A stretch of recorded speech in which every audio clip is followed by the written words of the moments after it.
Now, there are 3 STL files you are going to need to print our mini overhang test, and the mini overhang test itself will be the last one that we print.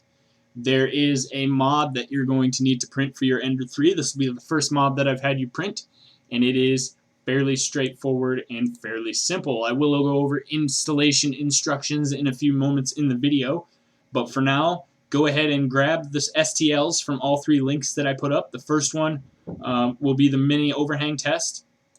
The other 2 are this fan duct. Looks complicated, I know, but it's super easy. And the other one, I don't have a picture up of this yet, but this is actually an adapter for the fan duct. You'll see when you download it that goes here. So when you get into printing, print the duct first. Print it vertically how it is standing, and make sure that you turn off your regular support and turn on the experimental tree support setting. Alright, so this video will be short and sweet. I just wanted to show you a couple of settings. If you go to Settings, Printer, and then Manage Printers. So I click on my Creality Ender 3. This is the one that I'm using. Go into my machine settings, okay? And these are what we're looking for, the start G code and the end G code, okay? If you look through here, this is going to tell you exactly what it's doing. It's going to draw a line. It's going to move to the side a little bit and draw another line. Those are the purge lines. So it's going to put a line along the y-axis of the far left side of your build plate to make sure that there's nothing leaking out of the nozzle and that whatever was extruded last has been completely extruded. Then it's going to reset the extruder, move the z-axis up a little bit to prevent it from scratching the build surface, and then it will start the print. On the end G code, what I have done is changed it to move the heated bed forward, so it pushes it forward so the model's easier to access. So I will copy and paste both of these down below. All you need to do is grab them, copy the start G code and paste it here, copy the end G code and paste it here, and then go ahead and close that, and it should save everything for you. You will notice a difference right away when the printer starts up and when your print finishes. Now, I've imported my model into Cura here.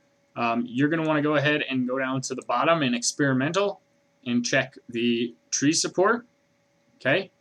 And you're going to want to make sure that your regular support is not checked.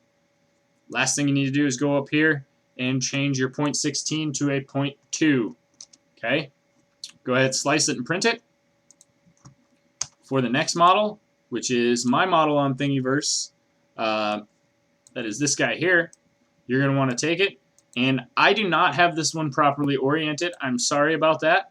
All you need to do is rotate it by 90 degrees, and it'll suck down to the build plate.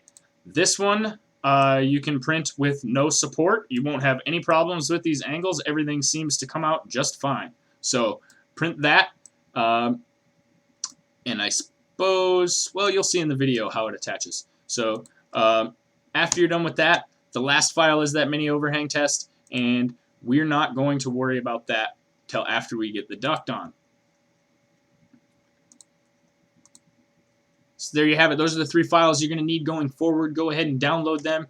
Print this under the settings that I showed you, and print the duct that attaches to it. In a few moments, I'll show you how to attach and assemble everything, and you'll see exactly why this mod is needed when you look at the supports that I printed previously.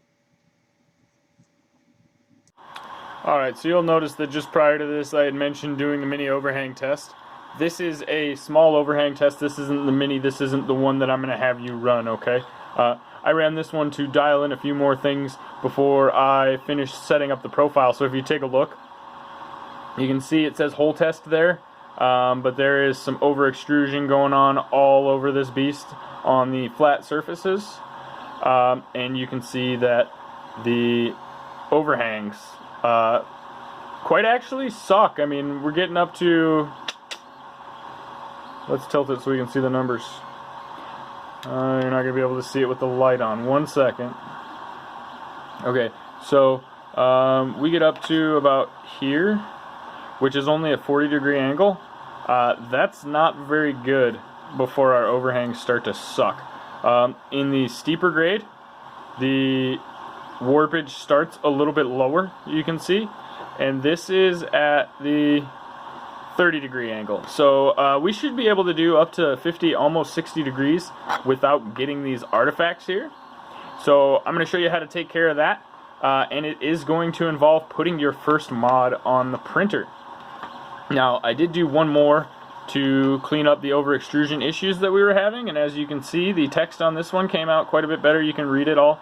For some reason it's strung up on me over here in the stringing test a little bit, but it wasn't too bad, and I believe I've got that cleaned up now as well. But as you can see, even when we're not over extruding, we're just getting crappy overhangs. So I wasn't too happy with this either, and I will show you the test that we're going to be printing is this one here. Okay, so this one's a different color because I printed it a while ago. In fact, I've done a bunch of these at different speeds and temperatures. This is just 2 of them, but as you can see, the overhang always starts to kind of crap out on me at the 50 degrees there, which is significantly higher than we had on our other little model. So I am printing another one of these now with our mod on, and I'll show it to you. And this is it. So those 2 little green horns you see there are something called a Pet's Fang duct. And you don't necessarily have to get this one, but I do recommend downloading and printing some sort of vent mod, because as you can see here, I'm getting a lot further up my scale there before I'm starting to get warpage. In fact, the back one has completely finished, and it gets almost to a 60-degree angle before it starts to warp a little bit. When this gets done, we'll pull it off, we'll compare it with the other ones. There's a zoomed out view of the duct that I put on. I will put the link to this one in the description, and this piece here is actually a separate piece that I modded myself, because it does take this same fan here, and this fan is, you can't remove it from the case and reuse it, so we had to build a duct there to direct the air downward. So this basically flows into this tube here and directs the air right over the hot end, right over the nozzle, which cools those layers and allows them to fuse, but also keeps them from warping when the next layer goes down on top of it, which is very, very important for getting these steep overhangs. Okay, so oddly enough, so if you see here, you can see from screwing and unscrewing this so many times, I've actually busted the screw holes.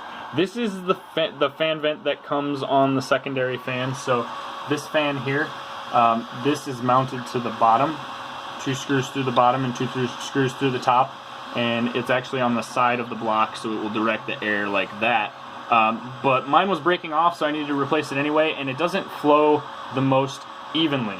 So what you're going to want to do to facilitate this mod is you're going to want to first remove this block, retaining all of the screws, okay, and then you're going to remove the fan from the inside. I'm sorry this is dirty. I don't really see a point in dusting it now that I've taken it off, because I'm not putting it back on.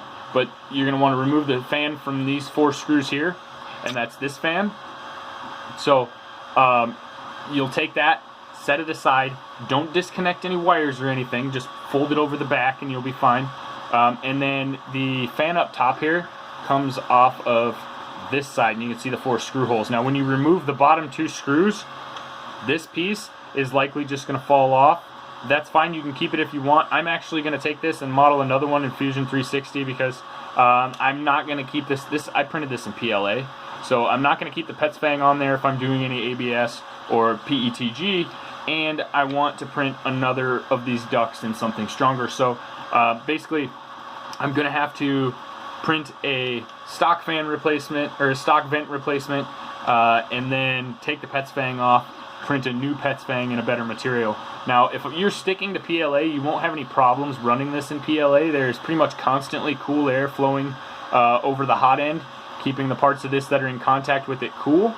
And this fan is almost always on in our settings. It doesn't turn on for the first couple layers, but it'll pretty much keep the sides cool as well. So once you have the fans removed and the front cover off, you're going to take this and you're going to bolt it into those 2 bolts, just like that, just like the other case. Okay, and like I said, the model that you're going to get is going to come in 2 pieces. Now, the reason there's some scarring here, some burning, is because I screwed it in there, and then I decided, well, what the hell, let's go for broke, and I grabbed a soldering iron and just kind of melted it shut. And I did kind of a sloppy job. I was a little anxious to get back up and printing, but I also know that this isn't going to be my final duct. So I'm not too worried about the aesthetics of it. I wanted to make sure that it was functioning properly and that it was an easy adaptation for the users, because we are, after all, in the beginner's guide, and this is the first mod that I've suggested you make. Now, once you've got it bolted on to the X carriage, you can go ahead and place the fans in it. I haven't replaced all of my screws yet because, like I said, it's going to be coming off here in a couple hours. These 2 screws here are the only 2 you'll need for the top fan. So they come in through the back, and there is a little bit of play in here, but it's on there pretty stable. So after you do that, you should be ready to go ahead and fire it up, and then you're going to want to grab your model for the overhang test and go ahead and start printing your overhang test. Like I said, don't bother doing it without this duct on here, because your overhangs are going to be pretty much shite. I mean, these ones look good, but that's because of the constant cooling and the airflow being directed right where we need it to be. So, like I said, go ahead and take care of your mod, get your vent on there, get everything all set up. Oh, yeah, so these 4 screws here are the same as these fan screws. So they just pop right in. The other 2 from up here can go in here. I actually use them to hold it stable while I fuse the plastic together. But it is all one piece now. So, yeah, we'll see you in a few minutes when the overhang's done printing, and we'll take a look at how effective our first mod was and whether or not our duct is a tactile solution to the problem that we were having. Alright, now let's compare what our duct has done for us. So, looking at the back, the first 2 that I printed without the duct are significantly worse off than the one that I printed with it. So, you can see here, this one makes it to, we'll say 50%, or 50 degrees, excuse me. This one is about the same. I mean, it hits that 50-degree mark. This one, however, is pretty flawless up until about 70, honestly. So, that's on the gradual side. On the steeper side, you put this down and get a better angle here. Okay, so on the shallower side, you can see we did start to have some defecting, and this is at 60 degrees. That's not bad. If we can print up to 60 degrees without needing a support, that's pretty awesome, actually. So, very happy with how this turned out. The other thing I wanted to point out was, if I can get it to focus there, with our settings now set as they are, the numbers are reading properly as well. So, on this one, you can't even really read the scale once it gets past up past 50 degrees. This one is clear and legible pretty much all the way up, and as you can see, this 80-degree angle, I mean, shouldn't have printed that well. Honestly, it came out really nice. There's a little bit of layer lines on the back, and it also caused a little bit of unevenness on the top because it's so far over. But to print an 80-degree overhang and not have serious deformation like there is on these guys, that's a big deal. So I'd say that this is a success. We're going to go ahead and move on to our next video in this series, and in that we'll talk about a couple other mods that you might want to try out. After that video is over with, we're going to be moving on to our intermediate guide for the Ender 3, and there's some new things in there that I think you'll like, including other ways to level the bed and some other items that I didn't really feel like we needed to get into right away because I don't want to overcomplicate things, and I feel like baby stepping through them is probably the best way to progress you down this path. And that way, as we're doing everything, you can see what's getting changed and where, and what effect it has, and that allows you to become more familiar with the printer. And the goal of this is, by the end of our intermediate section, to get you ready for our pro section.